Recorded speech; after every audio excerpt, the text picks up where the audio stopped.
Muy buenas tardes, querido hermano, querida hermana. Pues nos encontramos en este momento de nuevo con nuestro hermano Anastasio Rodríguez, el gran guadalupanista que acaba de sacar su libro La Virgen de Guadalupe y el Pesebre de América. Y esta es la segunda entrega de 3 donde vamos a reescribir la historia.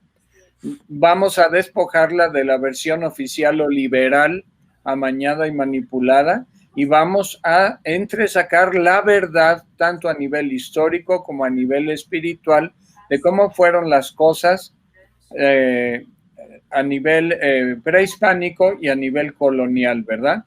Tal vez más adelante podremos hablar un poco de la independencia de México, etcétera, pero en este momento vamos a profundizar para descubrir la verdad y ver cómo todo esto, este bagaje cultural, histórico y espiritual afecta nuestro presente y nuestro futuro. Anastasio, Tacho, muy buenas tardes. Ahora, ¿qué tema vamos a ver? Buenas tardes, buenas noches, buenos días, buenas madrugadas, dependiendo a la hora que vayan a ver este pequeño aporte. Agradezco antes que nada la oportunidad de participar aquí en Mundo Católico, a ti Mauricio, a Ceci Valderrama y a todo su maravilloso equipo que me dan la oportunidad de compartir esto, ¿verdad? Que para mí es el amor que María me ha dado. El tema de hoy dice, México, tierra de mártires, de misioneros y de la Reina del Cielo. Es muy importante dejar en claro, ¿verdad?, que la imagen de Santa María de Guadalupe cuando se queda estampada en la tilma de San Juan Diego es el momento culmen, es el momento en el que Dios le da una respuesta a los habitantes de estas tierras en el siglo XVI.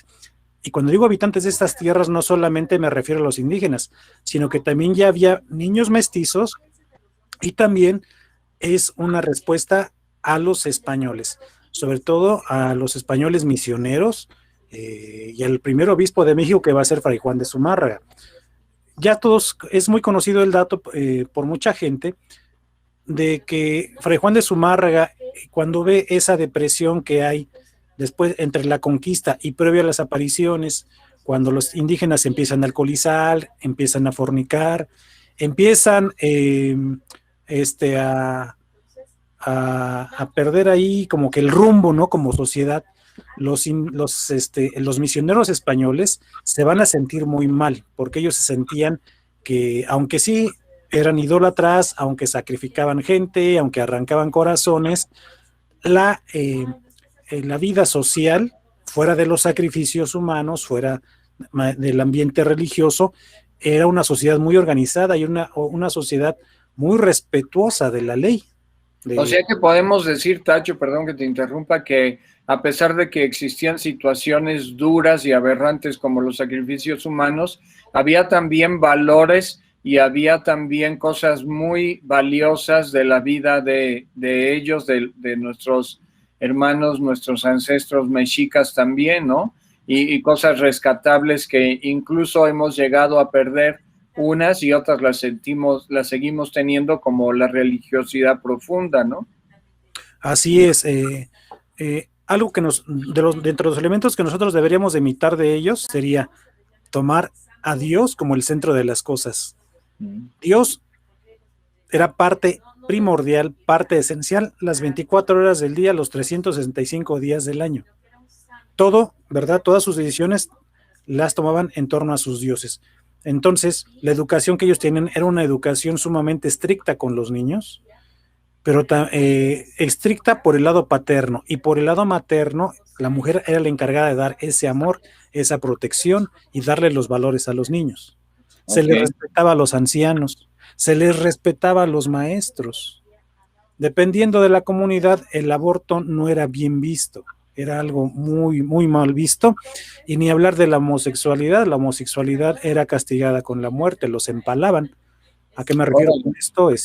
Pues sí, tomaban una estaca, ¿verdad?, a la pareja que encontraban de homosexuales, y pues les enterraban una estaca por el ano hasta que salía por la boca. Entonces, era una sociedad sumamente estricta, pero también era una sociedad que tenía unos pensamientos sumamente hermosos, y ya lo vimos en la sesión pasada con el pensamiento de Nezahualcóyotl, que va a tener esa semilla del verbo que se expresa a través de su poesía. Eso nos habla, ¿verdad?, de ese pensamiento indígena que pudiera parecer que es muy contrastante con aquella crueldad de arrancar corazones humanos, y que eran capaces de desollar gente, ¿no? Entonces, era una sociedad que era, en algunos aspectos, era sumamente contrastante. Entonces, la semilla del verbo logra, ¿verdad?, formar una sociedad estable con una moral alta, aunque nos parezca increíble. Sí, había comunidades indígenas donde sí se aprobaba la homosexualidad, donde se les permitía también alcoholizarse, pero no era en todas. ¿Por qué hago esta aclaración?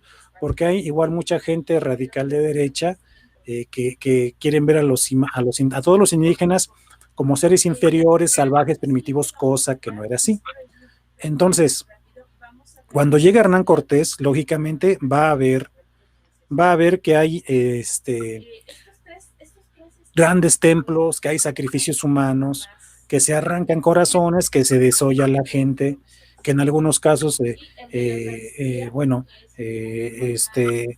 eran largas horas, largos días de donde estaban arrancando corazones, que también es un mito, ¿verdad?, de que 100,000 personas se les arrancaron el corazón. No, eso es falso. Según las estadísticas, según los estudios de serios hechos, un promedio en los 4 días que hubo cuando fue la inauguración del Templo Mayor, se cree que se hayan sacrificado realmente 20,000 personas. Ojo, que es muchísima gente, pero tampoco son las 80, 100,000 o más de 100,000 personas que han manejado algunas otras personas. Eso es importante aclararlo. Entonces, máximo lo que pudieron haber llegado a sacrificar por cuestiones de lógica y de matemáticas y de estudios arqueológicos es que fue un máximo de 20,000 personas. Lógicamente esto, pues cuando llegan los españoles, los va a sorprender. Pero esto es 20,000 personas por año, o por lustro, o por cada cuánto tiempo. Podría ser por año aproximadamente. Madre mía, de todos modos es muchísima gente. Es muchísima gente, pero mucha gente dice, es que podrían ser 100,000 personas al año, o en 4 días, o en 5 días. No, eso es matemáticamente y lógicamente imposible, porque si no se hubieran quedado sin pueblos que conquistar, ¿no? Se hubieran quedado sin gente. O sea, tampoco es que fueran tontos. Por eso cuando Hernán Cortés llega al Templo Mayor, como lo van a poder ver en la imagen, él va a querer, como católico, va a tener el deseo y la necesidad de que en ese lugar se entronice una imagen de la Virgen María, que en este caso es la ya conocida imagen de Nuestra Señora de los Remedios, que se encuentra en Naucalpan. Los invito a que vayan a conocer esta historia, ¿no? Al menos toda la gente que está en la Ciudad de México y el Estado de México, vayan a conocer el templo, la Basílica de Nuestra Señora de los Remedios, que es importante, es un templo sumamente importante para la historia de México. No solamente para la historia de nosotros como católicos, sino como parte importante de la historia de México. En ese lugar, ¿verdad?, se va a resguardar la imagen de Nuestra Señora de los Remedios, ya que pasó lo de la famosa Noche Triste. Pero ¿cuáles son esos antecedentes que va a marcar, verdad, Hernán Cortés? Hernán Cortés, ¿verdad?, va a tomar esa imagen que va a ser traída por un soldado de él que se va a llamar Juan Rodríguez de Villafuerte, que fue heredada esa imagen por parte, se le entrega a uno de sus hermanos cuando estuvo en campaña en Bélgica, en Flandes. Se le entrega, dice, hermano, te voy a entregar esta imagen porque a mí me protegió mucho, me fue muy bien, y como tú te vas a ir rumbo desconocido, a tierras desconocidas, pues te la doy para que pues te siga ayudando, te siga protegiendo. Entonces, Juan Rodríguez de Villafuerte la recibe de su hermano y se la lleva. Esta va a ser una famosa imagen de montura. ¿A qué me refiero con esto?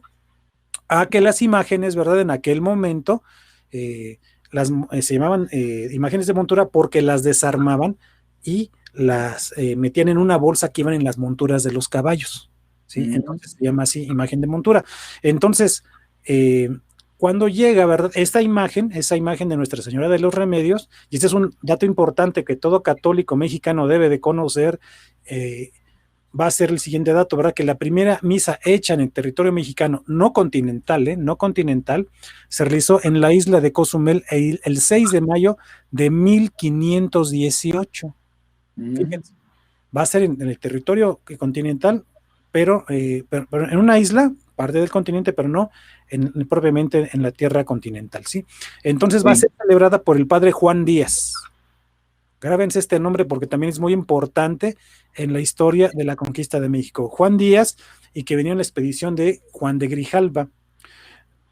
El padre Juan Díaz dejaría constancia de este hecho en un importante documento que se va a llamar Itinerario de la Armada del Rey Católica a la isla de Yucatán, en la India, el año de 1518, en la que fue por comandante y capitán general Juan de Grijalva.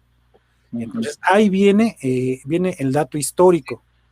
Entonces, va a ser ahí la primera vez, ¿verdad?, que llega una imagen de la Virgen María, que va a ser Nuestra Señora de los Remedios, y la misa va a ser realizada por Juan de Grijalva. Para esto, ¿verdad?, también va a estar presente cuando se celebra la primera misa en territorio continental mexicano, lo que ahorita ya conocemos como México. Va a ser presidida por Fray Bartolomé de Olmedo, ¿verdad?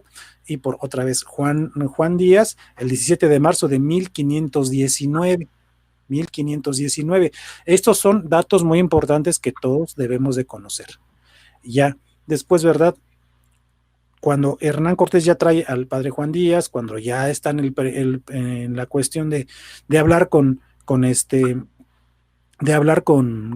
Moctezuma y de querer salvar almas, claro, su lado humano también le decía que tenía que llevar oro y tenía que quedar bien ante el rey de España, por eso tanto oro, y quería reconciliarse con él porque sabía que requería, ¿verdad?, de la ayuda del rey.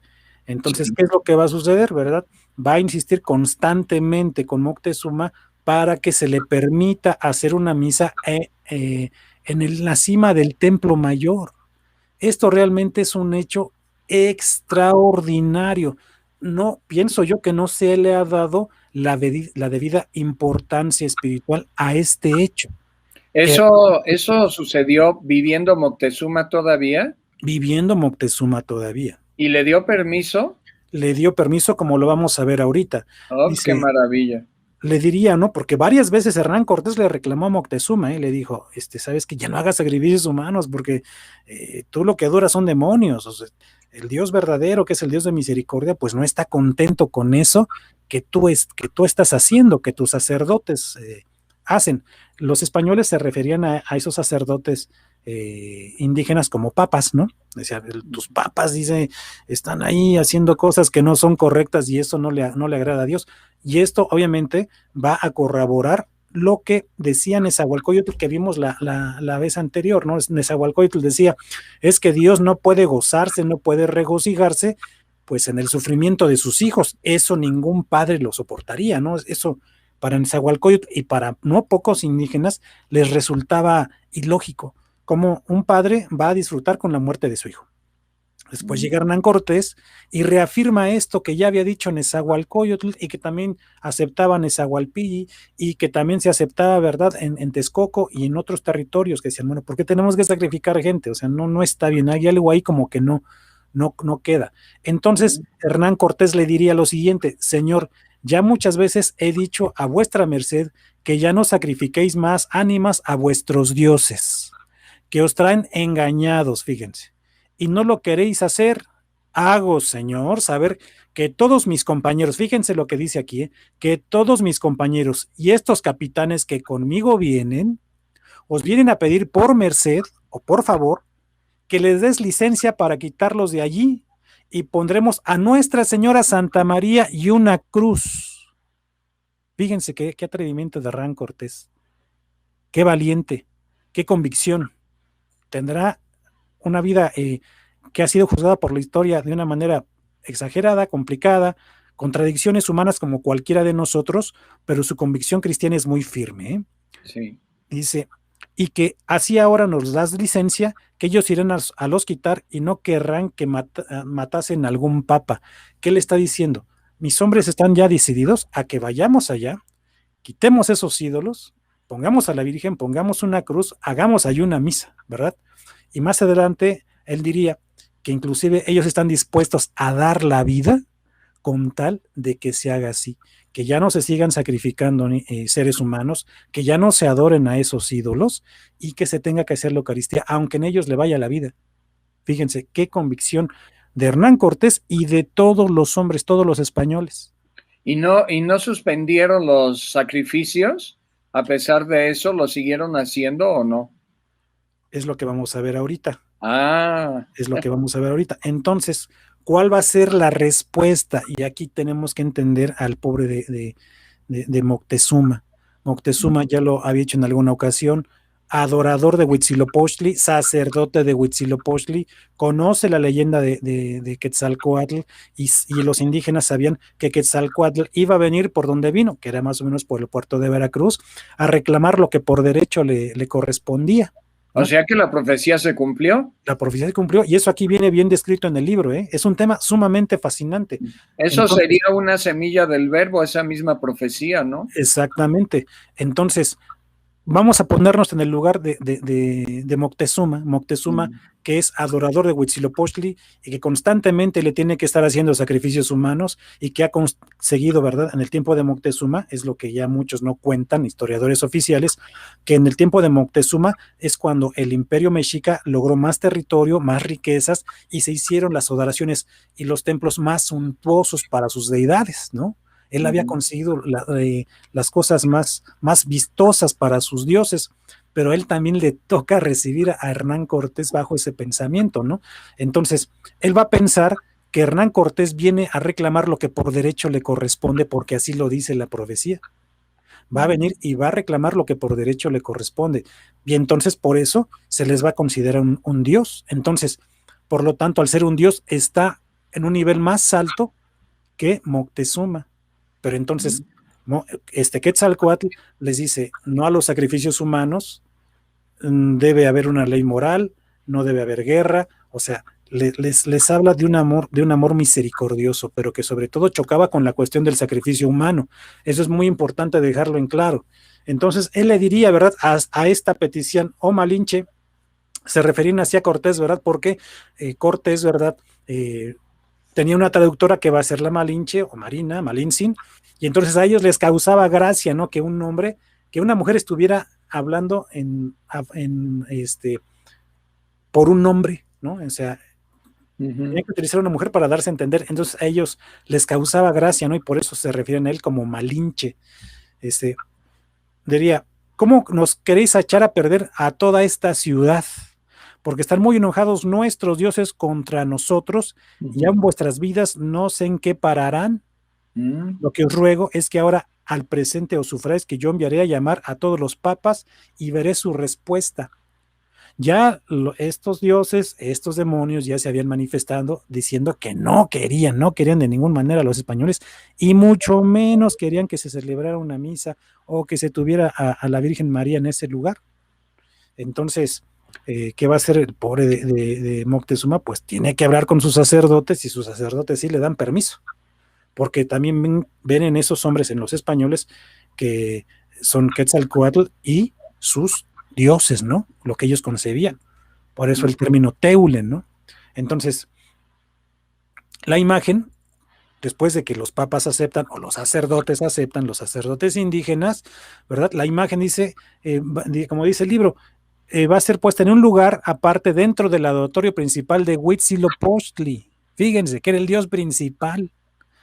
Se llevó a cabo en una misa cantada, presidida por Fray Bartolomé de Olmedo y el padre Juan Díaz, otra vez el nombre del padre Juan Díaz, que va muy relacionado con la imagen de Nuestra Señora de los Remedios.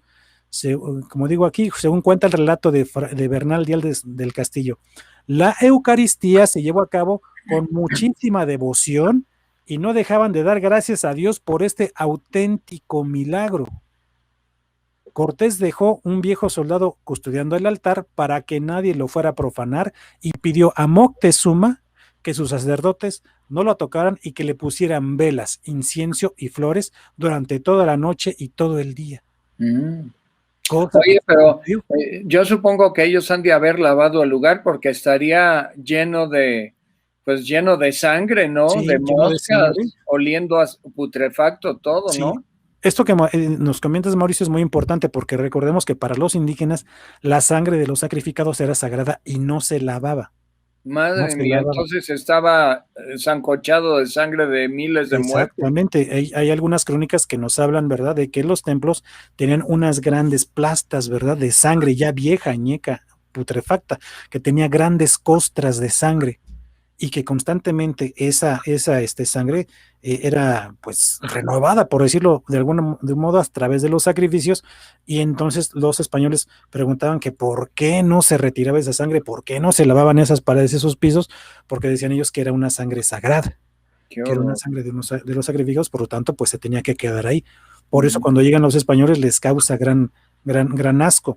Oye, En el caso, bendito sea Dios que llegaron los españoles a cambiar exactamente. todo eso. Y qué bueno que lo dices, porque si hubieran llegado los protestantes ingleses, hubieran acabado con todos los pueblos indígenas y no hubiera habido mestizaje, y entonces el 90% de México, como lo conocemos hoy, a través de sus seres humanos, pues no estaríamos, ¿verdad? Entre ellos yo. Como hicieron en Canadá, como hicieron en En África, Estados en Unidos. muchos Esa es la lugares. gran diferencia, ¿verdad? Sí. Aquí los católicos, como Hernán Cortés, con todos sus defectos, sí llevaban a cabo estas palabras que dice el Evangelio: vayan y bauticen a todos los hombres de todas las naciones en nombre del Padre, del Hijo y del Espíritu Santo. No dice, no los exterminen, no dice, ¿verdad?, acaben con ellos, no, vayan y bauticen a todos los hombres de todas las naciones en nombre del Padre, del Hijo y del Espíritu Santo.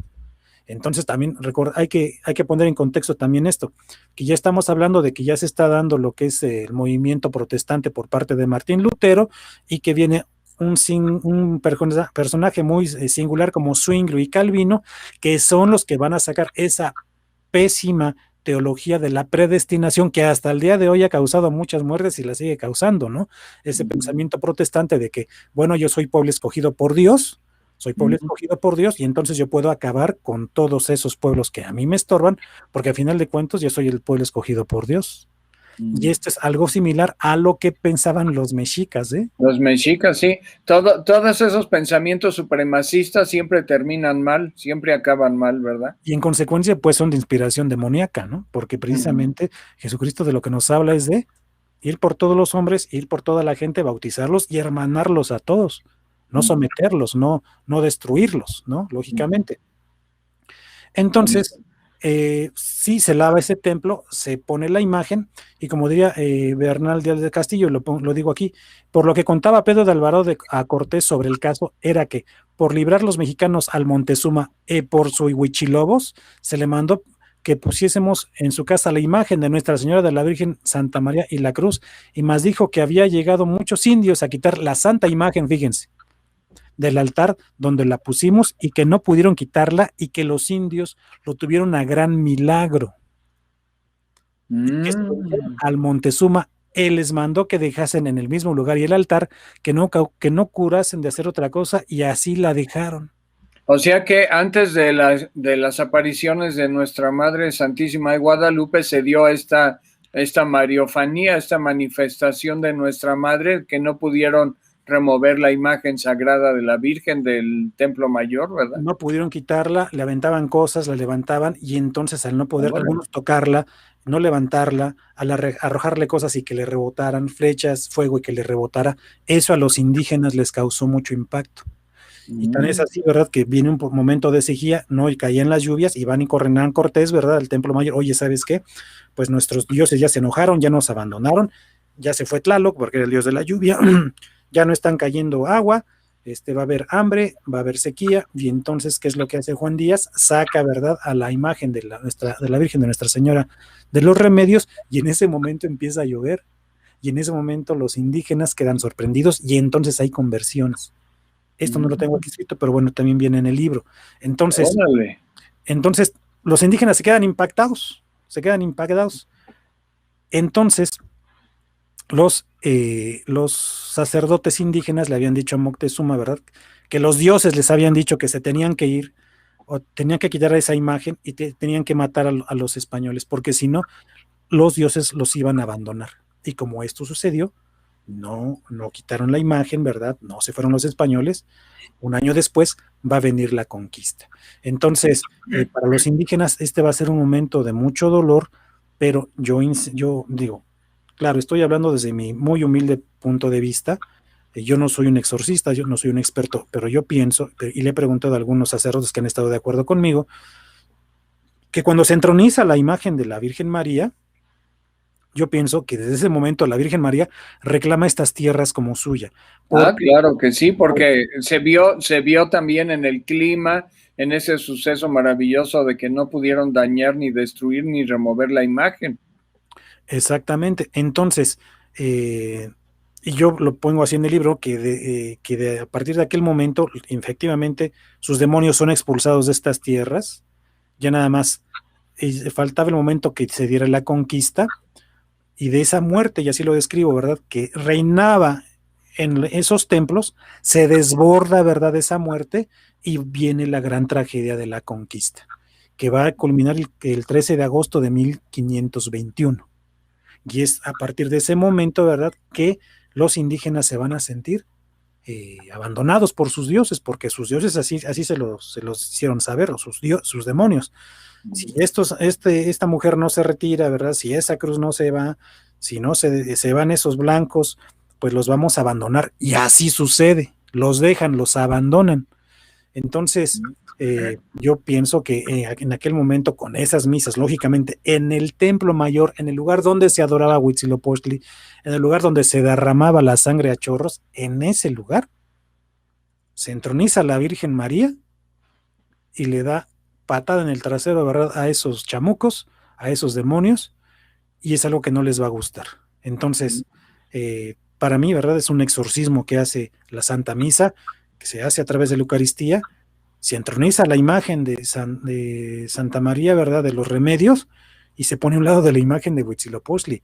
O sea que viene literalmente, ¿verdad?, a acabar con él dentro de su propia casa.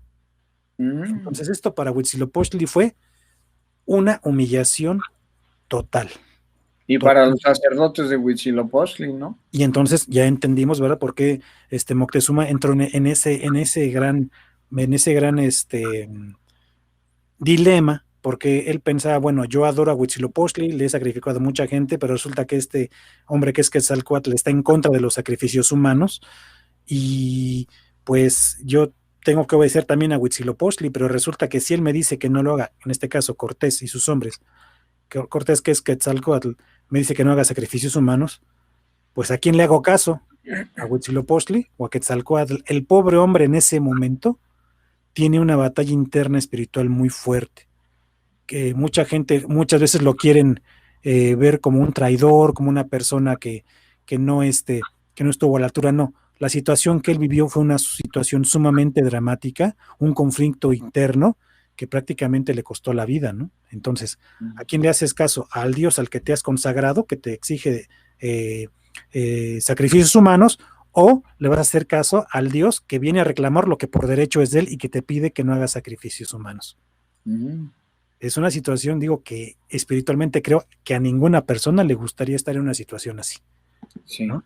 Entonces, oye, una pregunta, Tacho. A partir del momento en que fue entronizada la Santísima Virgen ahí, ¿cesaron los sacrificios humanos ahí o continuaron? No, continuaron. Los sacrificios humanos continuaron, porque recordemos que se da posteriormente, poco después de esa entronización y de esas misas, se da la famosa huida de los españoles, porque ya la gente estaba muy, muy enojada, y tienen que huir. Se da la huida de la famosa de la Noche Triste, ¿verdad? Y se da la batalla o acaban con parte de los españoles en lo que ahorita nosotros conocemos como el Templo de San Hipólito, ahí en la calzada de Reforma y por el Metro Hidalgo, y entonces ahí es donde son vencidos los españoles, entre comillas. De ahí escapan, ¿verdad?, ahorita del lugar donde se encuentra la Basílica de Nuestra Señora de los Remedios, que ahí van a ser recibidos. Y cuenta también, ¿verdad?, esto ya lo he mencionado, como parte de, pues, como de una idea no que no se puede comprobar, pero queda como una tradición oral, que ahí se les aparece la Virgen María y los consuela, y también se les apareció Santiago Apóstol y los consuela, y que ambos les dicen, bueno, que la victoria ya está asegurada, ¿no?, que ya la victoria está pronta, que no se rindan. Y entonces, bueno, un año después, ¿verdad?, regresan, y a manera de homenaje por esos hombres que murieron en la Noche Triste, Hernán Cortés, en ese lugar, en lo que ahorita conocemos ahí, lo que es Puente de Alvarado, ¿verdad?, en esa zona de la ciudad, se construye el templo a San Hipólito, porque ¿Por qué a San Hipólito? Porque el 13 de agosto de 1521, pues es la celebración a San Hipólito. Por eso sí, eso, exactamente eso te iba a preguntar, pero es la fiesta de San Hipólito ese día, que ahora veneran más a San Judas Tadeo que a San Hipólito, pero en honor a San Hipólito por el 13 de agosto, ¿verdad? Así es, entonces, y surge ese templo, y bueno, el templo hasta el día de hoy sigue, es un templo histórico, ahí se va a dar la batalla, pero también es un lugar que ese templo representa la victoria de los españoles sobre el imperio mexica. Ojo, sobre el imperio mexica. Con eso inicia la conquista de México. También es importante aclarar esto, porque la gente, si tú le preguntas a la gente, el común piensa que para el 13 de agosto de 1521 acabó la conquista. No, la conquista continuó a lo largo del siglo XVI, XVII, XVIII y parte del XIX. Sí, parte del XIX, que eran los lugares donde iban los españoles a pelear contra los pueblos indígenas, los que oponían resistencia. O sea, la conquista inicia en ese momento y todavía continúa a través de los siglos. Es importante dejar en claro eso porque la gente piensa que fueron vencidos los mexicas y ya ahí se acabó la conquista. No, no, no. Ese es el inicio del periodo de conquista. Sí, Tacho, te quería preguntar, ¿es propio hablar de una conquista o sería una colonización? Porque ya habíamos visto en el programa pasado que otros pueblos indígenas se unieron a los españoles para vencer a los mexicas y habíamos comentado que era más que nada una guerra civil más que una conquista, pero sí puede hablarse de una conquista también. En el caso concreto de los mexicas sí fueron conquistados. Ok. En el caso concreto de ellos sí, con los pueblos, que en el caso de los tlaxcaltecas no fueron conquistados, ellos se sumaron al esfuerzo de Hernán Cortés.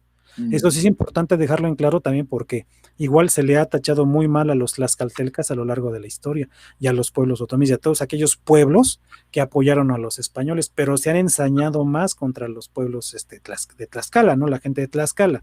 Sí, pero por ejemplo, en los pueblos o ciudades o reinos que siguieron, que presentaron batalla a los españoles, unos presentaron batalla y otros no, ¿verdad? Otros se iban uniendo a ellos. Otros se iban uniendo. Podemos decir que fue una conquista parcial de aquellos que se resistieron. Exactamente. No, porque hubo pueblos que se les unieron de inmediato después de los tlaxcaltecas, aunque los tlaxcaltecas sí les presentaron batalla para probarlos, ¿verdad? Así pero es. Inclusive cuando cae la Ciudad de México, Tenochtitlan, también esto es importante aclararlo. Cuando cae la ciudad, muchas de esas comunidades llegaron a la Ciudad de México, representantes de esas comunidades, inclusive los mismos gobernantes de esas comunidades, para dos cosas. La primera, constatar lo que ya les habían dicho, que la Ciudad de México, Tenochtitlan, había sido vencida, que los mexicas habían sido vencidos. Y la segunda era para hacer alianzas con Hernán Cortés y ver, bueno, ahora es el nuevo señor, pues tenemos que ver políticamente, ahora sí que cuáles son las nuevas políticas y de qué se va a tratar todo esto, ¿no? Entonces, llegaron por esos dos intereses básicos, pero el primero era querer ver la Ciudad de México, Tenochtitlan destruida, porque habían sido enemigos de ellos durante, pues, siglos, ¿no? Entonces, muchos no lo querían creer, cómo la gran ciudad ya fue vencida, ya fue destruida. Órale. Llegaron porque no lo podían creer y cuando vieran que era real, ahora sí que se enfrentaron a un nuevo orden. Eso fue lo que pasó. Entonces, ahorita que está muy de moda esta expresión de nuevo orden mundial, ¿verdad? Aquí estamos hablando de que se vivió un nuevo orden. Entonces, hubo un cambio radical y, lógicamente, pues, en este cambio tuvo gran participación el pueblo tlaxcalteca. Y de ahí vamos, de este comentario tenemos que llegar, lógicamente, a los niños mártires de Tlaxcala. Los niños mártires de Tlaxcala, ¿verdad? Que también tienen que ver con la Virgen de Guadalupe en el aspecto de que ellos van a ser, ¿verdad? Primicia, ¿no? Una primicia. Una primicia, exactamente, porque a final de cuentas los niños indígenas, ojo, no sus papás, sino los niños indígenas fueron bautizados, bueno, sí, fueron catequizados, fueron convertidos por la palabra de Dios a través de los misioneros, no los papás. ¿A qué me refiero con esto?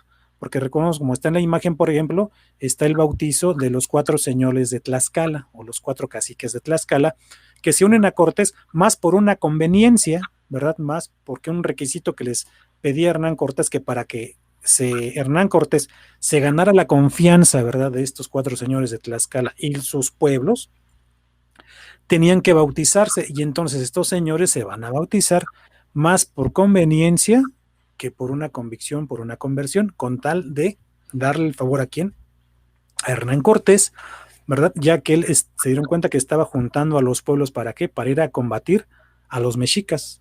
Entonces ellos pensaban, bueno, con tal de que vayamos a vencer a los mexicas, claro que sí, me bautizo, ¿no? Y hago lo que tú quieras, pero lo hago.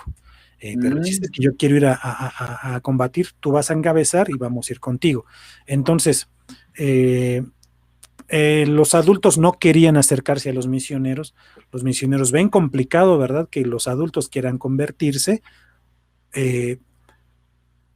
Hernán Cortés le dice a los 4 señores, ¿saben qué? Ya no hagan sacrificios humanos, porque esto no es bueno, ustedes están adorando a demonios, y sin embargo, ¿verdad?, sus hombres le van a decir, ¿sabes qué? Ya no les digas esto, porque los vas a hacer enojar, y después ya no nos van a querer apoyar, ¿no? Ya no nos van a querer dar su apoyo en este proceso que estamos haciendo, y entonces todos convienen ya no decirles nada, pero lo que sí hacen los padres de familia, ¿verdad?, de la sociedad indígena tlaxcalteca, es que sí mandaban a sus hijos, mandaban a la catequesis, y entonces al principio iban así recelosos, no querían, pues los mandamos para que los misioneros no estén dando lata, ¿no?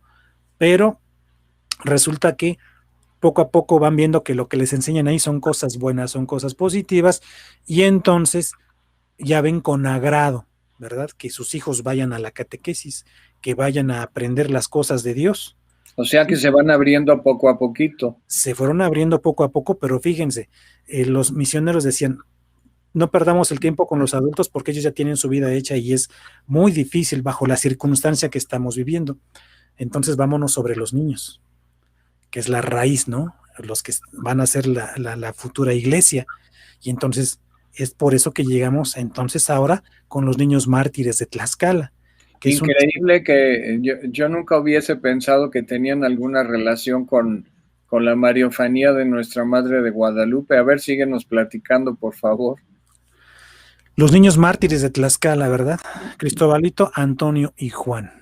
El caso concreto de la imagen que ustedes van a ver en su pantalla del lado izquierdo, estamos viendo el martirio de Cristobalito, que va a ser el primero de los 3 que va a ser martirizado, y el que sufre de veras las cosas más espantosas, las cosas más duras. Cristobalito, ¿verdad? Va a ser un niño que se va a entregar completamente a Dios. Entonces, va a insistir él, ¿verdad?, que tiene que cambiar a su padre. Su padre va a ser un hombre guerrero, un hombre fuerte, un hombre que era uno de los 4 principales señores de Tlaxcala, un hombre que tenía más de 60 esposas, que diario se tomaba el pulque, que diario se alcoholizaba, y que era un hombre muy violento, que era un hombre asesino. Y entonces él, al ser el hijo preferido de su padre y al ir con los misioneros, al tener una conversión, le decía a su padre, papá, tienes que dejar el alcohol, papá, tienes que dejar de estar de mujeriego, papá, ya no tienes que ser violento. Y entonces Cristobalito lo que hacía era meterse a la casa, ¿verdad?, de los sirvientes de su padre, de la gente que obedecía a su padre, y les tiraba las grandes vasijas con pulque y les destruía los ídolos. Entonces, ¿qué es lo que pasaba? Sucedía que los sirvientes, la gente, ¿verdad?, que dependía de este hombre, se enojara y le pusieran la queja, oye, ¿sabes qué? Detén a tu hijo, ¿verdad? Porque está haciendo abusos, lo consideran como abusos, entra a la casa, rompe nuestros ídolos, tira nuestro pulque, y te está haciendo ver mal. Entonces humillándolo, ¿verdad? Exactamente. Creían que la actitud del hijo humillaba al papá, pero pues no, estaba queriendo sanar y liberar su familia, ¿no? Exactamente. Y entonces, ¿qué es lo que va a suceder? Va a suceder, ¿verdad?, que le calientan la cabeza a este hombre, y entonces, pues en una de esas, ¿verdad?, invita a sus hijos, que después de que hayan regresado con con los misioneros, pues resulta que les dice, ¿saben qué? Pues les prepara una comida, ya tenía a sus hijos ahí sentados a la mesa, y después le dice, ¿verdad? Todos los niños, sálganse, y se queda solo con Cristobalito. Y entonces empieza a golpearlo de una manera inmisericordia. Un hombre ya, un guerrero maduro, fuerte, que sabe todas las técnicas de combate, porque recordemos que los mexicas tenían una gran fama de ser excelentes guerreros, tan es así que inclusive los españoles se los llevaron a lo que ahora conocemos como las Islas Filipinas, y los tlaxcaltecas les ayudaron a conquistar las Islas Filipinas. De ese tamaño era la fama de guerrero de los tlaxcaltecas. Entonces este hombre, que era hijo de un general, que era un hombre muy preparado en la cuestión de la guerra, un hombre muy fuerte, pues le pone tremenda paliza a un niño de 14, 15 años. ¿Cómo es el cuerpo de un jovencito de esa edad comparado contra lo de un hombre guerrero, un hombre fuerte, experimentado, que aparte se alcoholizaba y que vivía en completo exceso, ¿no? Completamente alejado de Dios o de la concepción moral que ellos tenían, ¿verdad? Que también era muy buena, pero que él estaba al margen inclusive de esa concepción moral indígena. Entonces lo tortura, le pega, se cansa de pegarle, ya cuando se retira, ¿verdad? Y ya lo quiere dejar ir, se acerca esta mujer que va a ser Xochilpapalotl, que era su hijo de Xochilpapalotl, que va a ser Luis, era el segundo, ¿verdad? Que en la línea de sucesión del poder le calienta la cabeza, a ver, ¿cómo lo vas a dejar ir así, no? ¿Para qué? Para que acabara de matar a Cristobalito. Viene su mamá de Cristobalito, lo defiende, también recibe una paliza tremenda la señora, y le dice, pues, antes de matarlo, mátame a mí, ¿no? Porque es tu carne, es mi carne, deja a mi niño, o sea, si quieres algo, pues estoy yo, y le pone una golpiza a la señora. Y entonces, al ver que Cristobalito no se muere, manda a hacer una gran fogata, y entonces a Cristobalito lo echa en el fuego. Lo echa en el fuego, ¿verdad? En el fuego, y entonces llega la gente, lo sacan, pero para esto lo voltea de espalda, de pecho, lo quema por todas las partes de su cuerpo. Ya su cuerpo ya estaba herido y estaba molido a golpes, sangrante, abierto, llagado y después quemado. Fue un precio de sangre extraordinario. ¡Qué brutalidad, oye! Una brutalidad que yo lo veo así, que es una brutalidad satánica. Pues sí, porque un padre hacer eso con su hijo, era su primogénito, e iba a ser el heredero de su cacicazgo, ¿no? Sí, entonces, ¿qué es lo que va a suceder? Que esto ya, yo lo veo así, ¿no? Es el dolor, es el nacimiento de la Iglesia Católica con dolor en estas tierras. Son dolores de parto, el parto de una sociedad que está agonizante y de un nuevo México que va a surgir de tanto dolor que se causó a través de la muerte.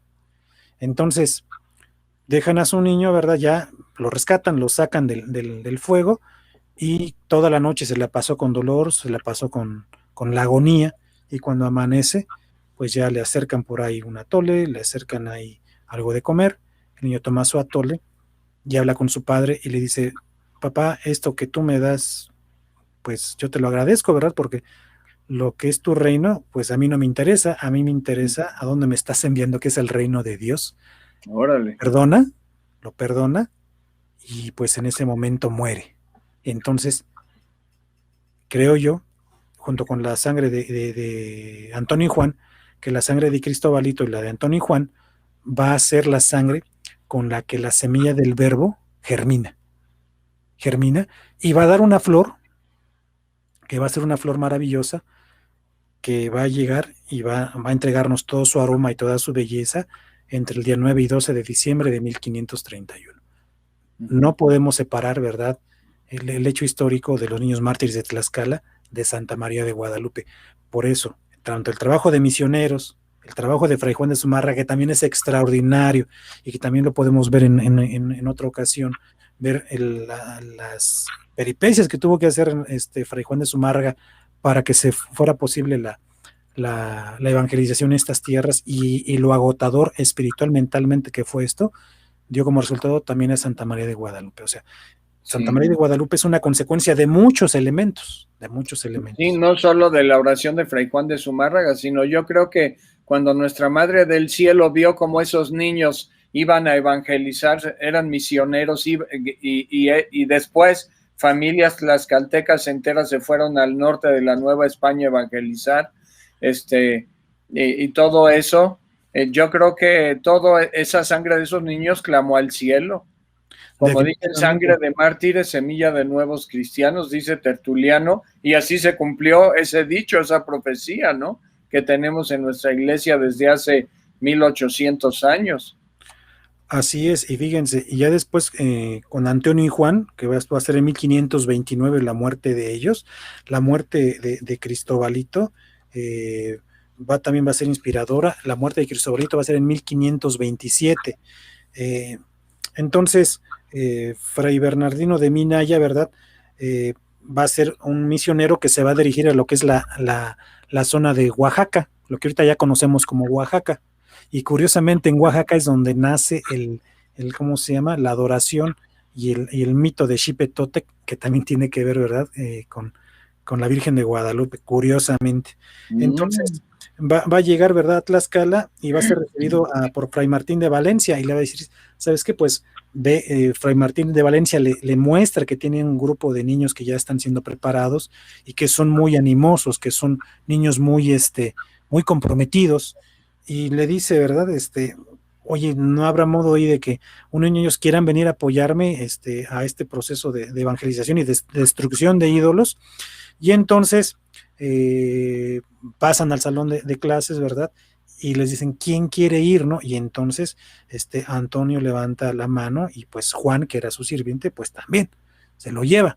Y entonces, eso sí, Fray Bernardino Minaya les hace la siguiente advertencia, dice: hijos míos, mirad que habéis de ir afuera de vuestra tierra y vais entre gente que no conoce aún a Dios y que creo que los veré en muchos trabajos. Yo siento sus trabajos, sus acciones como si fueran de mis propios hijos y aún tengo temor de que los maten por esos caminos y por eso antes les pido, ¿verdad?, que lo piensen bien, que lo analicen bien porque los pueden matar.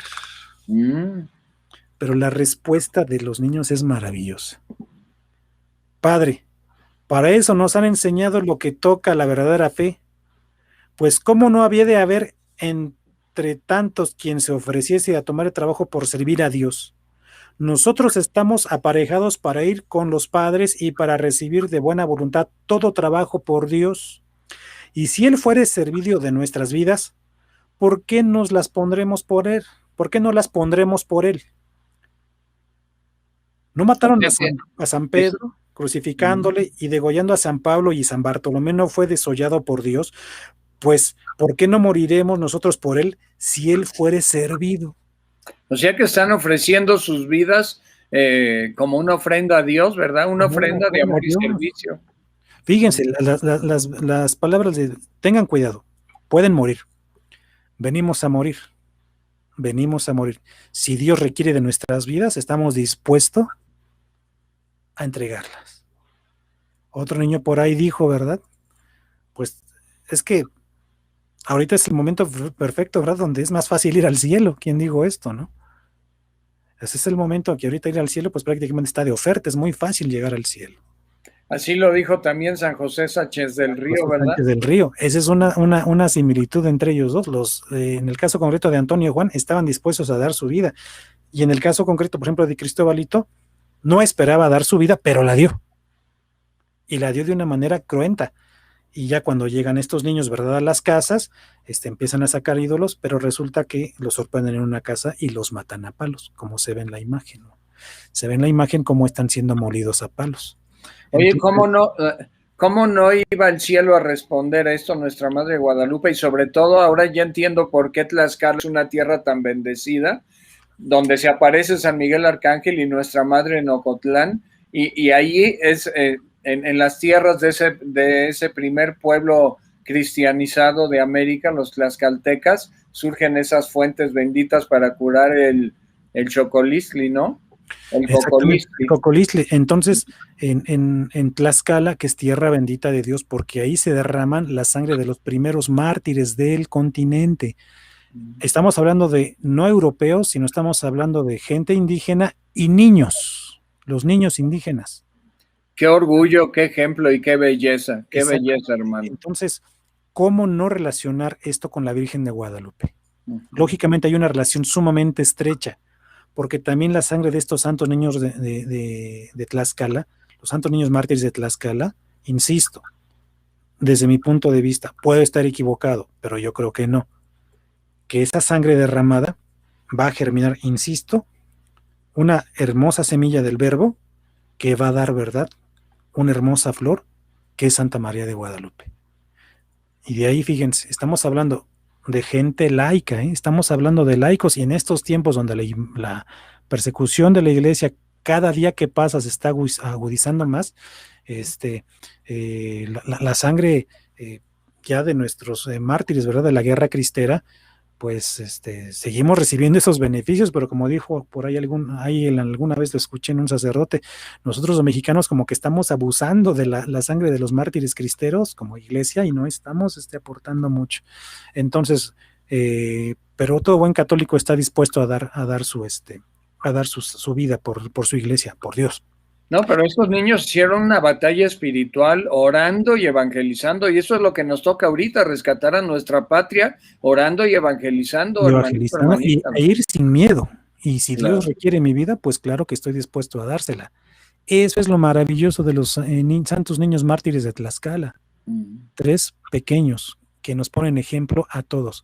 Y después de aquí, porque ya nos queda poco tiempo, vamos con don Vasco de Quiroga, que sí, llegó... ya vamos entrando ahorita a la conclusión porque ya nos pasamos de tiempo. Sí, vamos con don Vasco de Quiroga, ¿verdad? Que va a llegar el 9 de enero de 1531, fíjense, 1531, y llega como miembro de la segunda audiencia, porque vienen a juzgar a los sátrapas, psicópatas, antivida de la primera audiencia, ¿verdad? No sé a quién suena eso, ¿verdad? Que están en contra de la vida y quieren imponer dolor y muerte. Entonces, va a ser tan importante el trabajo de Vasco de Quiroga, ¿verdad? Porque él de su propio pecunio, de su propio bolsillo, va a comprar terrenos y va a construir casas y se va a llevar a los indígenas a enseñarles el arte y el oficio español de su propio dinero y se queda con una mano adelante y con una mano atrás.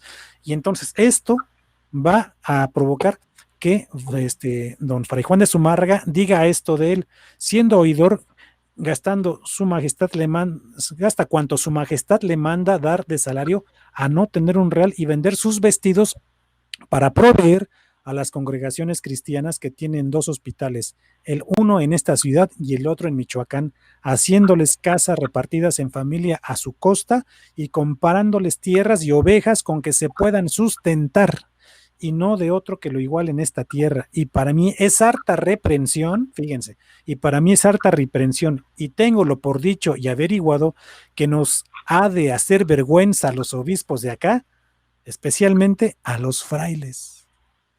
Sí, porque ahora hay una leyenda negra que dice, es que la iglesia reprimió, mató y la Inquisición en México destrozó la vida de los indígenas. Y aquí estamos viendo exactamente lo contrario, que los frailes y don Vasco de Quiroga les enseñaron manualidades, el trabajo, a valerse por sí mismos, a luchar, a trabajar. Increíble la labor de los evangelizadores, increíble. Apoteótica, abriendo los caminos reales, etcétera, ¿verdad? Exactamente, y en el caso concreto, en este caso de Vasco de Quiroga, ¿verdad? Porque posteriormente él va a ser nombrado, bueno, va a ser hecho sacerdote por el mismo Fray Juan de Zumárraga, va a ser consagrado, perdón, sacerdote por Fray Juan de Zumárraga, y también en ese momento va a ser nombrado obispo. Entonces, en el mismo día, ¿eh? ¡Qué bárbaro! Pero todo esto fue a consecuencia de su trabajo como laico, es a lo que voy. Entonces, que el obispo de México se refiera de esta manera de un laico que ha dado su dinero y que les puso los famosos, el proyecto de los hospitales pueblo y que les compró tierras y ovejas y les enseñó a trabajar y a labrar la tierra y todo lo que requiere una sociedad cristiana, ¿verdad? Que inclusive en muchas ocasiones se ha tomado el ejemplo de cómo organizó las cosas don Vasco de Quiroga para que algunos pueblos católicos se quieran retirar y vivir como él lo planeó en ese aspecto, que no es mala idea. Entonces, que diga el mismo obispo, ¿verdad? Que nos da vergüenza a nosotros, a mí como obispo y a los misioneros, a los frailes, pues que no estamos a su altura, no estamos, nos está poniendo el ejemplo, ¿no? Fíjense qué Oye, hermosas palabras de un obispo, del primer obispo de México, hacia un laico. no, yo tumbaba todas las estatuas de Benito Juárez y pondría estatuas de Vasco de Quiroga sin pensarla 2 minutos, ¿eh? De Sin Vasco de pensarlo dos Quiroga, veces. de Mm. Vasco de Quiroga, de Fray Juan de Zumárraga, de los niños mártires. Ellos son los verdaderos héroes de Son los verdaderos México. héroes de Los México. verdaderos héroes de México, hermano. Y no hemos hablado acerca de los misioneros que cuando se da la conquista, ¿verdad? Se iban a la periferia de la Ciudad de México, Tenochtitlan, y rescataban a todos esos bebés abandonados, esos bebés que eran consecuencia de una relación entre un español y una indígena. Por violación o por tener una relación consensuada, las mujeres sentían vergüenza de tener en su vientre el hijo de un español y entonces muchas tomaban un cuchillo y se lo enterraban en el vientre para matar al bebé y morir ellas. De eso nunca lo va a hablar la historia oficial, mis hermanos. Y entonces las que no se atrevían a tantos iban a tener a sus bebés a la periferia de la ciudad y ahí los abandonaban para que se los comieran los animales, murieran de hambre, de frío, de insolación. Y entonces, ¿qué hacían los misioneros? Se iban a esas periferias a recoger a esos niños, a los que lograban recoger con vida y a los que no, pues les daban una cristiana sepultura. Ese es el nacimiento del México mestizo del día de hoy y no las mentiras que nos ha dicho el gobierno a lo largo de los años. Por eso Oh, los qué ataques maravilla. a la historia de la Iglesia Católica, porque nadie habla, si todos hablan de los errores de la Iglesia, que sí, sabemos que como Iglesia hemos cometido muchos errores y vamos a seguirlos cometiendo porque la Iglesia en el lado humano, pues es humano, pero en la cuestión divina, en la cuestión de lo que inspira Dios a través de la semilla del verbo que ha puesto en cada uno de nuestros corazones, ahí están los hechos. Los misioneros iban a rescatar a toda esa gente, ¿para qué? Para que tuvieran que comer, tuvieran que vestir y tuvieran una vida digna. Así es como nace México. Y no, Oye, pero lo general no era generalizado que hubiera indígenas violadas o así, ¿no? O sea, había casos, pero yo creo que el balance es mucho más positivo de lo que aportaron los españoles, que el balance negativo que nos presenta la historia oficial, ¿no? La historia manipulada. Exactamente, porque si hay una parte en la que le cuento en el libro es que también el matrimonio, ¿verdad?, que se da entre los españoles y las mujeres tlaxcaltecas, para una alianza así política y militar, pero también como una manera de tener un mestizaje con un matrimonio como Dios manda, con hombres solteros y mujeres solteras a las cuales también se les dio vida digna. Y de eso no se habla en la historia, mis hermanos. Por eso es importante leer la historia de México, y no la oficial, no la que ya está muy manipulada, sino que vámonos a las fuentes, lean Eso. a los hechos de Vasco de Quiroga, los escritos de Vasco Vasco de Quiroga, de Fray Juan de Zumárraga, Bernardino de Sahagún. Castillo, o sea, todos ellos, fórmense un criterio, porque si nosotros nos vamos por la historia oficial, está súper manipulada, y este libro pues nos ayuda, nos clarifica, para que sintamos orgullo de cómo nace la nación mexicana, porque México es una tierra escogida por Dios desde su origen. Bueno, pues muchísimas gracias, Tacho, Anastasio, Rodríguez, querido hermano. Gracias a ustedes. Y gran guadalupanista, a mi modo de ver. No sé qué opinas tú, hermano o hermana. Yo creo que estoy seguro de que opinas lo mismo. Hasta aquí esta segunda entrega de 3 y a lo mejor nos tenemos que seguir un poquito con otra cita, porque esto está fascinante. Entonces, aún hay más, como alguien decía en la televisión, y dentro de 8 días nos veremos y escucharemos, hermanito, hermanita, tienes una cita con la verdadera historia de la evangelización continental de América y de México. Y te recordamos, hermanito, hermanita, que tenemos a la venta el libro, este gran libro de nuestro hermano Anastasio, La Virgen de Guadalupe y el Pesebre de América, que es el templo mayor, que es el corazón de México. y del continente americano. Está a la venta en 200 pesos en www.espiritusantoenmovimiento.com. Es un libro que no puede faltar en tu biblioteca, hermanito, hermanita. Y ni en tu mente ni en tu corazón, es para que te lo devores. Yo ya me lo estoy casi terminando de devorar, está buenísimo. Dime, Tacho. Y ya nada más, para quien quiera llevar esto a su parroquia, al menos en la Arquidiócesis de México, ¿verdad? Donde se puedan abrir los templos, eso. Pues llevar esta plática, llevar este tema para que conozcan en su parroquia, ¿verdad? Una conferencia de depende del tiempo, de 2 horas. Presencial, 3 horas, ¿verdad? Presencial, y que puedan ahí también expresar sus dudas, pues con mucho gusto estoy abierto, ¿verdad? Alguna invitación. Presencial o virtual, pero aprovecha, hermanito, hermanita, puedes dar tu celular, Tacho, por si alguien quiere llamarte para alguna conferencia, porque para el libro es aquí en www.espiritusantoenmovimiento.com. Dinos, Tacho. Sí, sería el celular, lógicamente, 55 27 78 99 98. ¿Lo puedes repetir, por favor? 55 27 78 99 98. Muchísimas gracias, Tacho, hermanito, hermanita, que nos ves y escuchas en esta bendita señal de Mundo Católico, y nos vemos dentro de 8 días con la Virgen de Guadalupe y el Pesebre de América. Gloria a Dios. Gloria a Dios.